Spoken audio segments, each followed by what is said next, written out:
Om Swastiastu. Pertama-tama saya ucapkan terima kasih atas waktunya kepada Iwayan Wirya Sastrawan, STMSC, selaku penguji 1 dan IR Iwayan Widanan, STMPM, sekaligus penguji 2 dan pembimbing. Perkenalkan, nama saya IKD Agus Berliana Arbi, NIM 1762121. Hari ini saya akan mempresentasikan laporan seminar proposal arsitektur yang berjudul Redesain Pelabuhan Penyeberangan Danau Batur, Desa Kedesan di Kintamani, Bali. Baik, yang pertama adalah latar belakang. Desa Trunyan adalah salah satu daya tarik wisata dan merupakan wisata budaya yang berada di pinggir Danau Batur. Keunikan wisata di Desa Trunyan adalah tradisi masyarakatnya yang tidak mengubur mayat, melainkan hanya ditaruh di setre atau kuburan dan tidak meninggalkan bau busuk karena jenazah tersebut diletakkan di antara pohon tarumenyan. Pelabuhan Kedesan merupakan salah satu pelabuhan penyeberangan pada Danau Batur menuju objek wisata Desa Trunyan di Kintamani, Bali.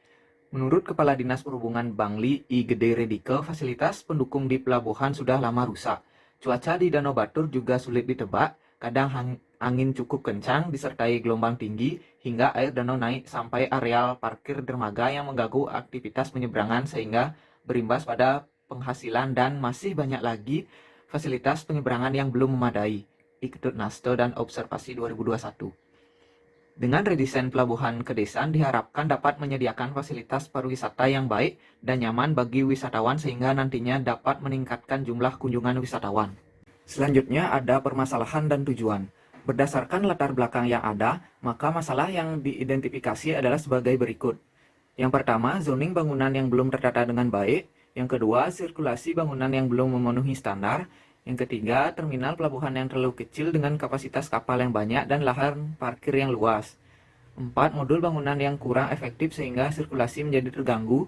Kelima, fasad bangunan yang kurang menarik wisatawan. Dan yang terakhir adalah belum lengkapnya fasilitas penyimpanan, keamanan, dan telekomunikasi untuk menunjang operasional pelabuhan.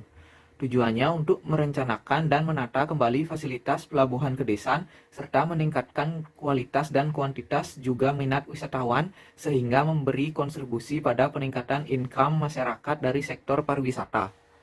Selanjutnya adalah metodologi penelitian. Yang pertama adalah metode pengumpulan data.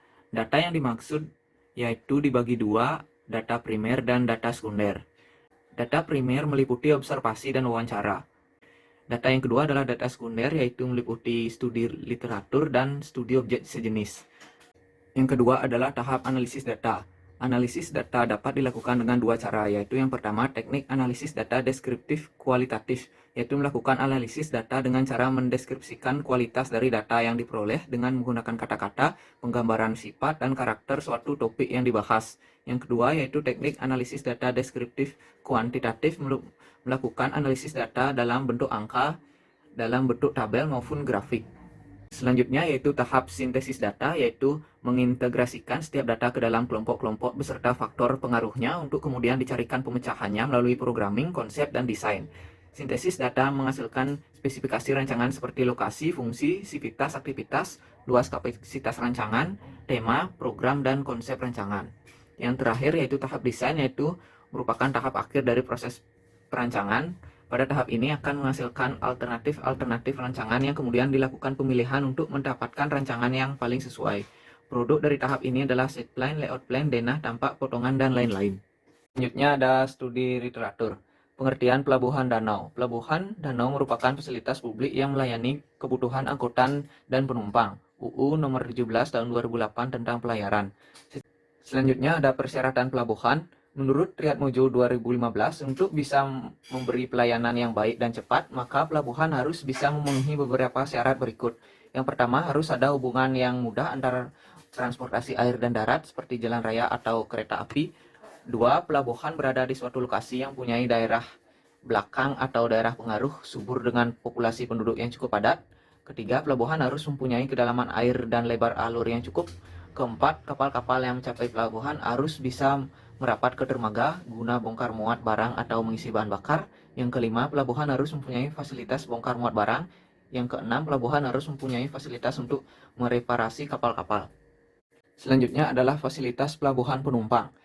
Fasilitas pokok yaitu terminal penumpang, dermaga kapal, jalan penumpang keluar masuk kapal, perkantoran, fasilitas penyimpanan bahan bakar, instalasi air, listrik, dan telekomunikasi, fasilitas pemadam kebakaran, tempat tunggu kendaraan bermotor sebelum naik kapal.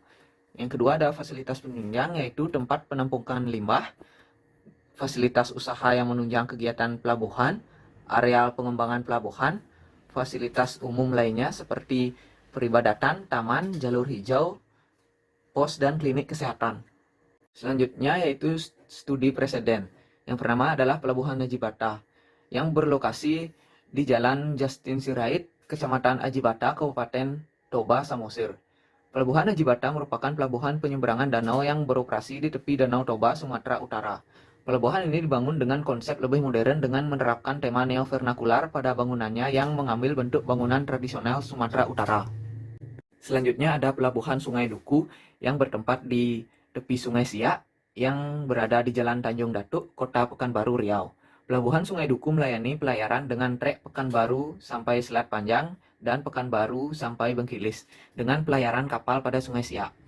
Pelabuhan ini memiliki drop-off untuk pengantar dan juga sirkulasi dermaga keberangkatan dan kedatangan, juga memiliki bentuk bangunan dengan tema neo-vernakular yang diadaptasi dari bangunan tradisional Riau. Yang ketiga yaitu Pelabuhan Tomok. Pelabuhan Tomok merupakan pelabuhan danau yang berada di Jalan Pulau Samosir, Simaindo, Kabupaten Samosir, Provinsi Sumatera Utara. Pelabuhan Tomok berada di Pulau Samosir dan melayani pelayaran kapal ke dan dari Sumatera. Pelabuhan ini memiliki sirkulasi searah atau linier yang memudahkan akses pengunjung dan juga mempunyai ruang tunggu outdoor. Selanjutnya adalah karakteristik pengguna, dibagi menjadi 3, yaitu yang pertama pengunjung, terdiri dari pengunjung wisata dan pengunjung lokal. Yang kedua penjemput atau pengantar, terdiri dari taksi dan minibus. Dan yang ketiga yaitu pengelolanya sendiri, yaitu OPTD Penyeberangan Danau Batur. Selanjutnya yaitu usulan jenis-jenis ruang, dibagi menjadi 3, yaitu fasilitas utama, penunjang, dan servis. Fasilitas utama meliputi ruang pembelian tiket, ruang tunggu keberangkatan dan kedatangan, dan dermaga. Fasilitas penunjang terdiri dari toilet, ruang kesehatan, ruang pengelola, drop-off, kafe atau restoran, dan kios pedagang. Sedangkan fasilitas servis terdiri dari gudang barang dan bahan bakar, menara pengawas, ruang MEP, ruang keamanan, dan parkir. Selanjutnya adalah persyaratan arsitektur. Yang pertama yaitu pencahayaan agar tercapai perolehan pencahayaan di dalam ruangan yang optimal. Yang kedua yaitu penghawaan menggunakan penghawaan alami dan buatan. Yang ketiga yaitu toilet yang dibuat terpisah bagi laki-laki dan perempuan. Yang ketiga yaitu sirkulasi yang dibuat dengan standar pengguna penyandang disabilitas. Yang ketiga ada rambu, yaitu rambu petunjuk berperan penting dalam pengarahan pengguna di pelabuhan. Selanjutnya ada sistem keamanan dan sistem alarm, yaitu CCTV menjadi salah satu fasilitas keamanan terbarukan yang memudahkan proses pemantauan bagi petugas keamanan. Dan sistem pengumuman publik, yaitu penyampaian informasi yang dapat tersampaikan dengan jelas kepada seluruh penumpang yang berada di pelabuhan. Selanjutnya ada usulan tema rancangan. Sesuai dengan pendekatan tema yang dilakukan, maka tema rancangan redesain Pelabuhan Kedesan adalah neo-vernakular.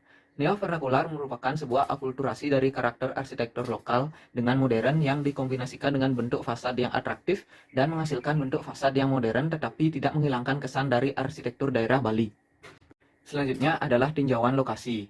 Pelabuhan Kedesan terletak di Jalan Trunyan, Desa Kedesan, Kecamatan Kintamani, Kabupaten Bangli, Bali, dengan luas site 7.300 meter persegi.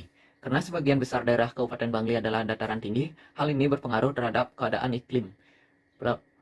Kabupaten Bangli memiliki curah hujan yang tinggi disebabkan oleh perputaran atau pertemuan arus udara yang disebabkan karena adanya pegunungan. Selanjutnya ada fasilitas pokok yang ada di Pelabuhan Kedesan, meliputi 1. Dermaga sebagai akses pengunjung ke kapal. Yang kedua adalah kolam labuh, yaitu tempat kapal bersandar. Dan yang ketiga adalah terminal penumpang, yaitu tempat tunggu penumpang, pembelian tiket, dan keberangkatan dan kedatangan penumpang. Selanjutnya ada fasilitas operasional Pelabuhan Kedesan. Yang pertama yaitu menara pengawas, yaitu sebagai keamanan kapal ketika berlayar. Yang kedua ada gudang, yaitu gudang bahan bakar. Selanjutnya ada kantor polisi perairan Danau Batur, dan juga kantor UPTD pengelola Pelabuhan Kedesan, dan juga mercusuar sebagai tanda adanya pelabuhan di malam hari.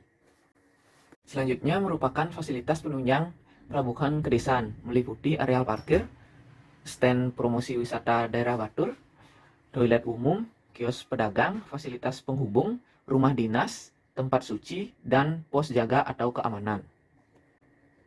Baik, sekian presentasi yang dapat saya sampaikan. Mohon maaf apabila ada kesalahan kata yang sengaja maupun tidak sengaja. Saya akhiri dengan Paramo Santi. Om Santi Santi Santi Om.